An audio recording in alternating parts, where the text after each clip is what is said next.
Hello बच्चों, let's see this question. Which one is correct order of coagulating value of electrolytes for a given Sb2S3 solve? ठीक है, आपके पास basically यहाँ पे orders दिए हुए हैं कोएगुलेटिंग वैल्यूज के। हमें बताना है कि कौन सा ऑर्डर सही है और वो भी किसके लिए, Sb2S3 सॉल्व के लिए। तो चलिए इस क्वेश्चन को सॉल्व करते हैं बच्चों। और सबसे पहले तो हम ये देखते हैं कि इस क्वेश्चन को सॉल्व करने के लिए हमारे पास कौन सी की कॉन्सेप्ट की रिक्वायरमेंट होगी। तो देखो ये जो सवाल है ना हमारे पास, ये हार्डी स्लज रूल का सवाल है। हार्डी स्लज रूल का सवाल है ये, ठीक है। अब देखिएगा, Sb2S3 जो है बच्चों, वो एक नेगेटिव सॉल है या नेगेटिवली चार्ज्ड सॉल बोल सकते हैं आप उसको, नेगेटिवली चार्ज सॉल्व।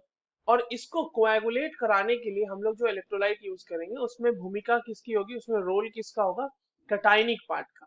ठीक है, तो हम ये कैसे डिसाइड करेंगे कि किसका कोएगुलेटिंग वैल्यू ज्यादा होगा। तो देखो, जिस कैटायन के ऊपर जितना ज्यादा चार्ज होगा ना, आप इसको इस तरह से समझ सकते हो कि the greater the valence of the valence of the flocculating ion, जो फ्लॉक्यूलेटिंग आयन हम लोग यूज करेंगे, फ्लॉक्यूलेटिंग ion added, the greater its power to cause precipitation. Greater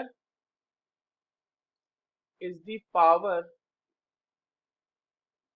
to cause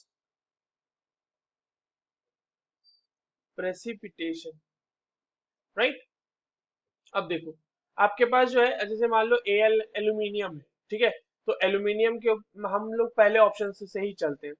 पहले ऑप्शन में जो है बच्चों, अच्छा ये कोएगुलेटिंग पावर या फ्लॉक्यूलेटिंग पावर जो भी मैंने यहाँ पे भी बताया आपको, दोनों चीजें सेम है।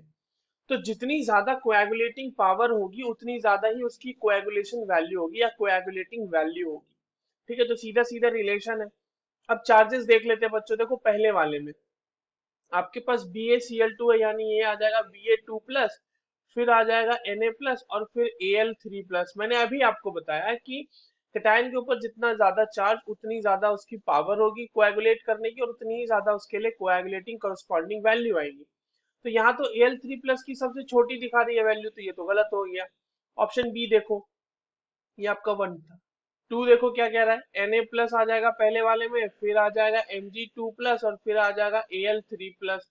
ये तो रिवर्स ऑर्डर में चला गया ना, Na+ का थोड़ी ना ज्यादा होगा, Al3+ का ज्यादा होगा, तो ये भी गलत। 3 देख लेते हैं अब, CaCl2, यहाँ पे कैल्शियम 2+ आ जाएगा, फिर Na+ और फिर Al3+। फिर से देखो Al3+ का कम आ गया, तो ये भी गलत। अब फोर्थ क्या कह रहा है हमारा, देखो Al3+ का सबसे ज्यादा कोएगुलेटिंग वैल्यू, फिर कैल्शियम का, और फिर Na+ का, तो ये तो सही है हमारे पास।